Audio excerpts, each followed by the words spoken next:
ఈరోజు 90 days ఛాలెంజ్లో day 4 అనమాట. Early morning 5కి అయితే నా డే స్టార్ట్ అవుతుంది. ఈరోజు ఇంకొంచెం అర్లీగా లేచాను అనమాట. బికాజ్ ఈరోజు సాటర్డే అవ్వడం వల్ల మా హస్బెండ్ నన్ను బస్ స్టాప్ వరకు డ్రాప్ చేయడం కుదరదు. సో అందుకోసం నేనే వెళ్ళాలని చెప్పేసి మార్నింగ్ అయితే కొంచెం తొందరగా లేసాను. అందులోనూ 7:30 కల్లా మా మరిదికి బ్రేక్ఫాస్ట్ ప్రిపేర్ చేయాలి కాబట్టి తొందరగా అయ్యేలాగా నైటే ప్రిపేర్ చేసుకున్న క్యారెట్ అండ్ బీట్రూట్ తురుముని ఇప్పుడైతే ఫ్రై చేసుకుంటున్నాను అనమాట. చాలా సింపుల్గా అయితే ఫ్రై చేసుకున్నాను.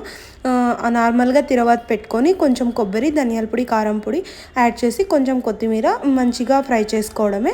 ఇంకా అలానే మార్నింగ్ జిమ్కి వెళ్ళే ముందే చపాతీ పిండి అయితే తడిపి పెట్టేశాను అనమాట. ఇంకా అలానే chia seeds, lemon, hot water అయితే తాగేసి ఇంకా ఈరోజు జిమ్కి అయితే వచ్చేసాను. ఫస్ట్ బేసిక్ వర్కౌట్స్ ఏమైతే ఉన్నాయో అవన్నీ చేసుకున్న తర్వాత ఈరోజు నాకు లెగ్ ఎక్సర్సైజ్ ఉన్నిందనమాట.